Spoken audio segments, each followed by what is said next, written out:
तो hello friends, welcome to my channel. मेरा नाम है चंदन और आप देख रहे हैं एजुकेशन बाय गुप्ता जी। तो आप सभी के लिए 25 मोस्ट इंपॉर्टेंट क्वेश्चन लेकर आ चुके हैं, जो कि हिस्ट्री का है, चैप्टर 3। इसको आपको सही से नोट करना है। सारे बोर्ड एग्जाम में पूछे जाना प्रश्न है दोस्तों।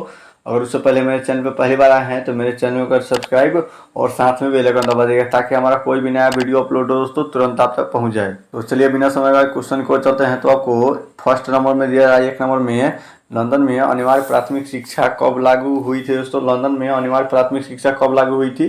तो आपका इसका राइट आंसर डी हो जाएगा। 1870 ईस्वी को लंदन में अनिवार्य प्राथमिक शिक्षा लागू की गई थी। इसको आपको सही से नोट कर लेना है।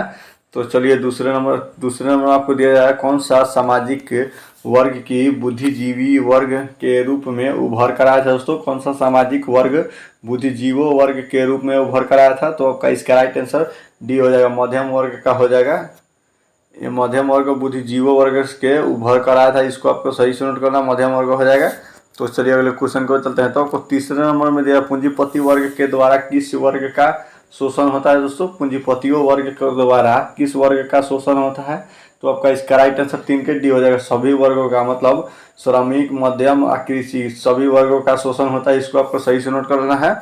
तो चलिए अगले क्वेश्चन को चलते हैं। तो आपको 4 नंबर में दिया, डेसेंट मतलब डेनेमेटस क्या था दोस्तों? डेनेमेशन क्या था? तो आपका इसका राइट आंसर ये हो जाएगा, मतलब मकान हो जाएगा। इसको आपको सही से नोट कर लेना है। तो चलिए अगले क्वेश्चन को चलते हैं। तो आपको 5 नंबर में सबसे पहले भूमिगत रेल की मतलब रेल कहाँ बनी थी दोस्तों? सबसे पहले भूमिगत रेल कहाँ बनी थी?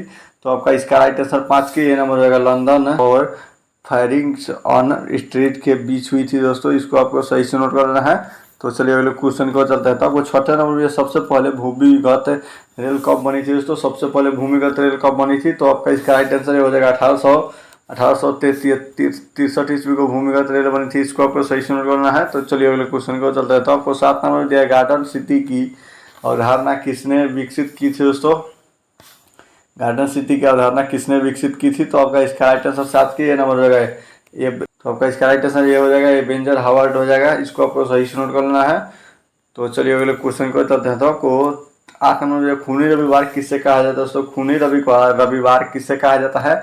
तो आपका इसका राइट आंसर ये हो जाएगा, 1887 ईस्वी को, मतलब नवंबर माह के रविवार को हुआ था दोस्तों खूनी रविवार। इसको आपको सही से नोट करना है। तो चलिए अगले क्वेश्चन को चलते हैं। तो आपको 19 नंबर में दिया जाए सिटी ऑफ बॉम्बे फ्यूवमेंट ट्रस्ट की स्थापना कब हुई थी दोस्तों?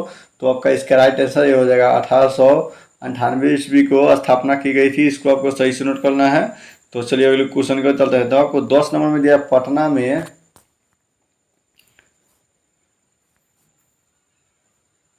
तो आपको 10 नंबर में दिया, पटना में गोलघर किस उद्देश्य के लिए बनाया गया था दोस्तों? पटना में जो गोलघर बनाया गया था वो किस उद्देश्य के लिए बनाया गया था? तो आपका इसका राइट आंसर सी हो जाएगा, अनाज रखने के लिए बनाया गया था दोस्तों। इसको आपको सही से नोट करना है। तो चलिए अगले क्वेश्चन को चलते हैं। तो आपको 11 नंबर में, प्राचीन काल में किस रूप मार्ग से एशिया और यूरोप का व्यापार होता था दोस्तों? तो आपका इसका राइट आंसर 11 के बी हो जाएगा, रेशम मार्ग हो जाएगा। इसको आपको सही से नोट कर लेना है। तो चलिए अगले क्वेश्चन को चलते हैं। तो आपको 12 नंबर में, पहले विश्व बाजार के रूप में कौन सा शहर उभर कर आया था दोस्तों? पहले विश्व बाजार के रूप में कौन सा शहर उभर कर आया था? तो आपका इसका राइट आंसर ये हो जाएगा, मतलब एलेक्जेंड्रिया हो जाएगा। इसको आपको सही से नोट करना है, एलेक्जेंड्रिया हो जाएगा। इसका राइट आंसर ये हो जाएगा। तो चलिए अगले क्वेश्चन को चलते हैं। तो आपको 13 नंबर में दिया जा रहा है, आधुनिक युग में अर्थव्यवस्था के क्षेत्र में होने वाली सबसे बड़ी क्रांति कौन थी दोस्तों? आधुनिक युग में अर्थव्यवस्था के क्षेत्र में होने वाली कौन सी सबसे बड़ी क्रांति थी? तो आपका इसका राइट आंसर 13 के बी नंबर हो जाएगा, औद्योगिक क्रांति हो जाएगा। इसको आपको सही से नोट करना है। तो चलिए अगले क्वेश्चन को चलते हैं। तो आपको 14 नंबर में, गिरमिटिया मजदूर बिहार के किस क्षेत्र से भेजे जाते थे दोस्तों? गिरमिटिया मजदूर बिहार के किस क्षेत्र से भेजे जाते थे? तो आपका इसका राइट आंसर बी हो जाएगा, पश्चिम क्षेत्र हो जाएगा। इसको आपको सही से नोट करना है।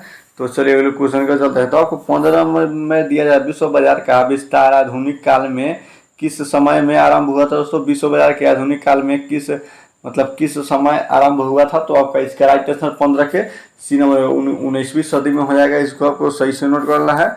तो चलिए अगले क्वेश्चन का चलते हैं। तो आपको 16 नंबर में, विश्वव्यापी आर्थिक संकट किस वर्ष आरंभ हुआ था दोस्तों? विश्वव्यापी आर्थिक संकट किस वर्ष आरंभ हुआ था? तो आपका इसका राइट आंसर सी हो जाएगा। 1929 ईस्वी को आरंभ हुआ था, इसको आपको सही से नोट कर लेना है। तो चलिए अगले क्वेश्चन को चलते हैं। तो आपको 17 नंबर में दिया आर्थिक संकट के कारण यूरोप में कौन सी नई शासन प्रणाली का उद्देश्य हुआ था दोस्तों।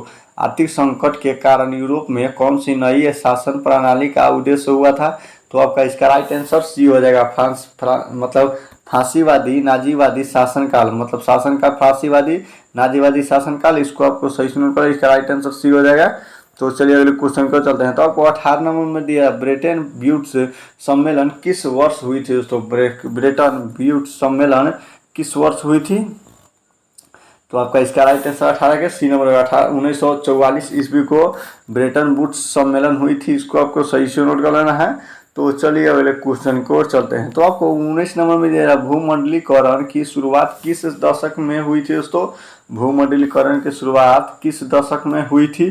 तो आपका इसका राइट आंसर 19 के डी नंबर होगा। 1980 ईस्वी के दशक में हुई थी, इसको आपको सही से नोट कर लेना है। तो चलिए बिना समय अगले क्वेश्चन को चलते हैं। तो आपको 20 नंबर में दिया जा रहा है द्वितीय महायुद्ध के बाद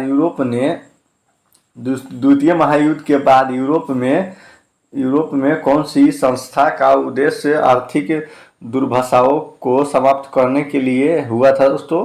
तो आपका इसका राइट आंसर बी हो जाएगा। नाटो को समाप्त करने के लिए युद्ध हुआ था, इसको आपको सही से नोट कर लेना है।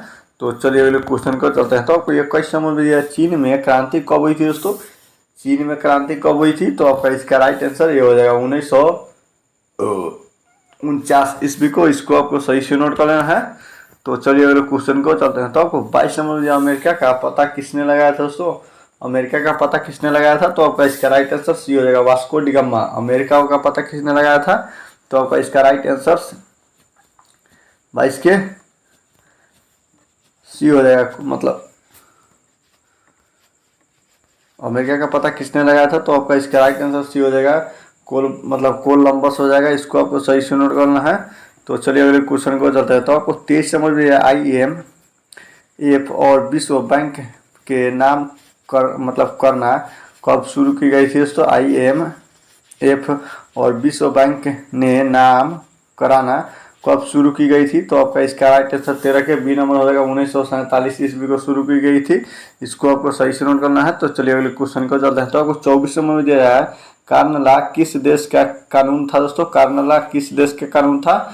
तो आपका इसका राइट आंसर डी हो जाएगा। ब्रिटेन का था, इसको आपको सही से नोट करना है। तो चलिए अगले क्वेश्चन को चलते हैं। तो आपको 25 नंबर में दिया BS न्यायपाल कौन थे दोस्तों। BS न्यायपाल कौन थे। तो आपका इसका राइट आंसर सी हो जाएगा। नोबेल पुरस्कार विजेता हो जाएगा। BS न्यायपाल कौन थे। तो नोबेल पुरस्कार विजेता हो जाएगा, इसको आपको सही से नोट कर लेना है। उम्मीद करता हूँ वीडियो आप लोगों के लिए अच्छा लगा, और अच्छा लगा तो वीडियो को दीजिए लाइक और चैनल पर सब्सक्राइब। तब तक के लिए जय हिंद जय भारत।